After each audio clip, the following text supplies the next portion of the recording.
What's up, everybody? My name is Shannon and I am still waiting for my Satyr, and today we are talking about the final book in the Constellation trilogy, Defy the Fates by Claudia Gray. So I will say overall, I really liked Constellation much more than her Firebird trilogy. I felt like it just worked together a lot more cohesively. The story kept me very engaged. I was really into the first book. I really loved the end of the second book.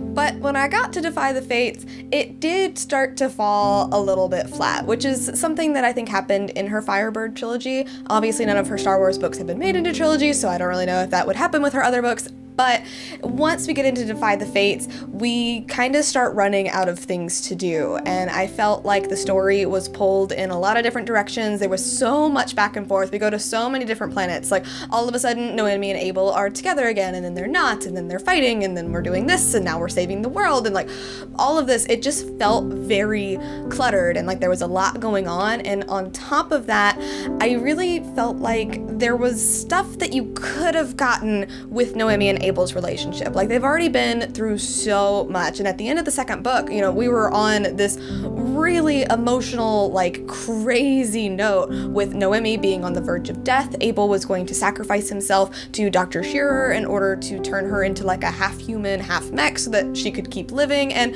when she wakes up at the beginning of this book, she's not happy. She didn't want this for herself, and she doesn't like it. She hates that her body's been violated, and Abel is taking this to mean that she thinks mechs to be less than human, and so if she thinks that, then what could she think of him? And there was a lot of really good angst here, but that kind of gets dropped and a little bit glossed over. Not necessarily glossed over, because we do see that Noemi comes to terms with it and she does talk to Abel about it, but I feel like there could have been a little bit more there and less of this the fates of the entire worlds are at hand and we're ending wars and all of this. It just got a little bit messy. I feel like Claudia's writing is really good when it's just focused in on our main couple, and that when it gets really big and all of this stuff is happening, things do get a little bit cluttered and things do get a little bit messy. That was also a problem that I had with the Firebird trilogy. Can't necessarily compare those two trilogies, but I'm going to, because Claudia is trying to say something with both of these stories. With Firebird, she was discovering what it could mean to have a soulmate and what would happen if you were traveling to all of these parallel universes and having these people find each other again and again and again.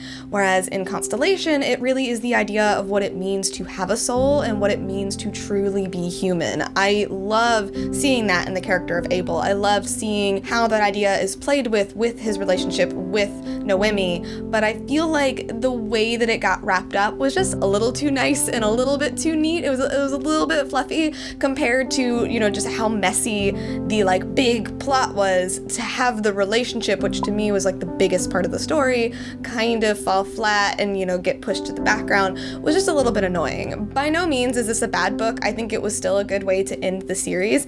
I was just hoping for a little bit more. So this book is getting a B+ from me, and overall loved this series. Definitely recommend it. But anyway, thank you guys so much for watching this video. If you liked it, be sure to hit that like button down below, and don't forget to subscribe so you can talk books with me every week. That is everything got for today, and I'll see you guys next time. Bye!